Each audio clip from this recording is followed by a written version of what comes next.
Uma desclassificação dupla que abalou o paddock e levantou uma questão que ninguém quer discutir abertamente.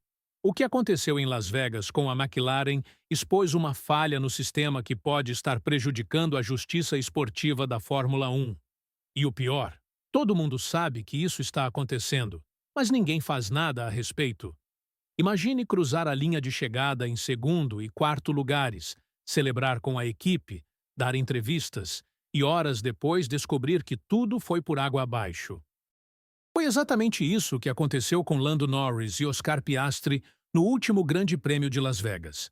A McLaren foi desclassificada porque os assoalhos dos dois carros estavam desgastados, além do limite permitido. Mas a grande questão não é nem a desclassificação em si. É como ela foi descoberta. Veja bem, depois de cada corrida, a FIA realiza vistorias técnicas nos carros. Todos são pesados. Isso é padrão. Mas os testes mais detalhados? Esses são feitos apenas em alguns carros escolhidos aleatoriamente. Sim, você ouviu direito. Aleatoriamente. Como numa loteria. E foi justamente nessa loteria que a McLaren teve o azar de ser sorteada em Las Vegas. O delegado técnico Joe Bauer encontrou medidas irregulares nos blocos de proteção dos dois carros. No carro de Norris, duas medições estavam abaixo do limite de 9 milímetros. O bloco dianteiro direito marcava 8,88 milímetros e o traseiro direito 8,93. Já Piastri teve 3 medições ilegais. O dianteiro esquerdo com 8,96, o direito com 8,74 e o traseiro direito com 8,90 milímetros. Parece pouco? Parece. Mas na Fórmula 1, milímetros fazem a diferença entre a glória e o fracasso. Andrea Stella, chefe da McLaren, explicou que a causa foi um fenômeno inesperado de oscilação vertical do carro, o famoso porpoising, que voltou a assombrar as equipes. Ele jurou que não foi uma busca excessiva por performance. Mas será que alguém acredita nisso? E mais importante, será que isso importa? É aqui que entra Alex Albon, com uma declaração que está fazendo muito barulho nos bastidores. O piloto da Williams não teve papas na língua. Ele disse o que todo mundo pensa, mas ninguém fala. O problema não é o limite do regulamento.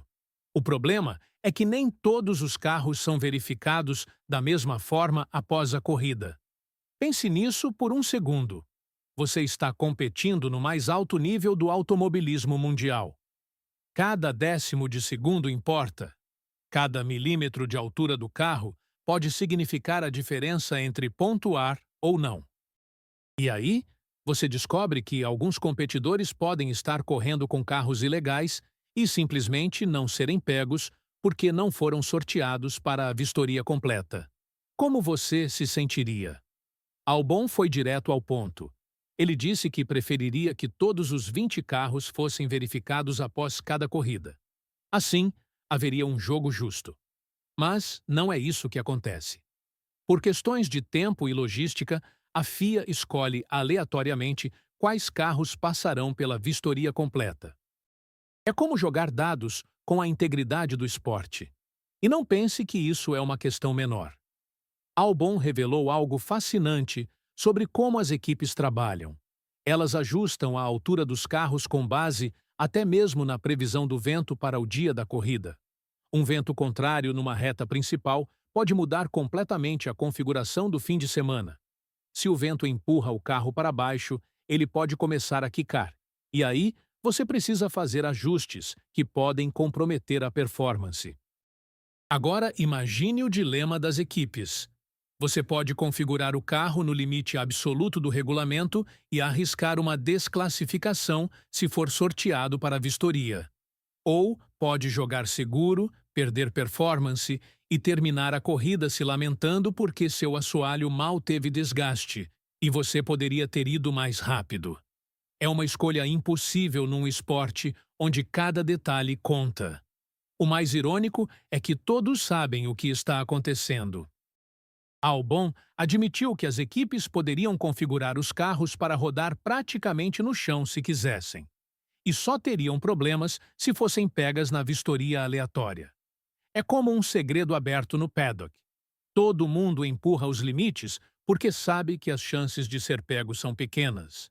Isso levanta questões sérias sobre a equidade da competição. Se algumas equipes estão dispostas a correr mais riscos porque sabem que a fiscalização é aleatória, elas podem estar ganhando vantagem injusta sobre equipes mais conservadoras. E o pior? As equipes conservadoras podem estar sendo punidas por seguir as regras. A situação da McLaren em Las Vegas é apenas a ponta do iceberg. Quantas vezes carros com irregularidades técnicas cruzaram a linha de chegada e nunca foram descobertos? Quantos pontos foram ganhos ou perdidos por causa dessa loteria da vistoria? Nunca saberemos. E não adianta dizer que é impossível verificar todos os carros. Estamos falando da Fórmula 1, o auge da tecnologia automobilística. Se conseguem transmitir dados em tempo real de cada carro durante a corrida, se conseguem medir a temperatura dos pneus a cada volta, será que não conseguem arranjar uma forma de verificar 20 assoalhos após uma corrida? O argumento da FIA sempre foi o tempo. Eles dizem que não há tempo suficiente entre as corridas para fazer vistorias completas em todos os carros, especialmente em calendários apertados com corridas em continentes diferentes. Mas será que essa desculpa ainda cola em 2025, com toda a tecnologia disponível?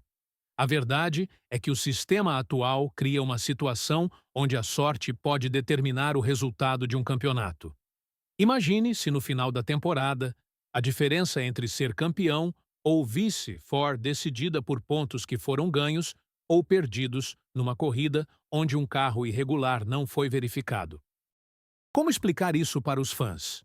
Como justificar para os patrocinadores? Albon tocou num ponto crucial quando disse que as regras são regras. Sim, são. Mas as regras só funcionam se forem aplicadas igualmente para todos. E é aí que o sistema atual falha miseravelmente. Quando a aplicação das regras depende de sorte, não estamos mais falando de esporte. Estamos falando de loteria. O mais frustrante é que a solução parece óbvia. Verifique todos os carros. Sim, vai levar mais tempo. Sim, vai custar mais dinheiro. Mas não é esse o preço da integridade esportiva? Não é isso que os fãs merecem? Não é isso que as equipes que seguem as regras merecem? E olhando para o futuro, Albon mencionou que as novas regulamentações para a próxima temporada podem reduzir o problema do desgaste do assoalho, mas não vão eliminá-lo completamente. Ou seja, vamos continuar com o mesmo sistema falho, apenas com menos impacto. É como colocar um band-aid numa fratura. Pode parecer melhor, mas o problema fundamental continua lá. A Fórmula 1 sempre se orgulhou de ser o auge da competição automobilística. Mas como pode se chamar de competição justa quando nem todos são julgados pelos mesmos critérios? Como pode exigir que as equipes sigam as regras quando a fiscalização é uma questão de sorte? O caso da McLaren em Las Vegas deveria ser um alerta. Não sobre os limites técnicos ou sobre o quão baixo os carros podem rodar, mas sobre a necessidade urgente de reformar o sistema de vistoria pós-corrida. Porque, no final das contas, o que está em jogo não são apenas pontos ou posições. É a credibilidade do esporte. A pergunta que fica é: até quando a Fórmula 1 vai continuar apostando na sorte para garantir a justiça esportiva? E mais importante, quantas injustiças vão acontecer até que algo mude? Porque uma coisa é certa. Enquanto o sistema continuar como está, sempre haverá uma sombra de dúvida sobre cada resultado, cada pódio, cada campeonato. E você, o que acha? A FIA deveria verificar todos os carros após cada corrida, ou o sistema atual é suficiente? Deixe sua opinião nos comentários e não esqueça de se inscrever no canal para mais análises sobre os bastidores da Fórmula 1. Porque aqui a gente não tem medo de falar o que precisa ser dito.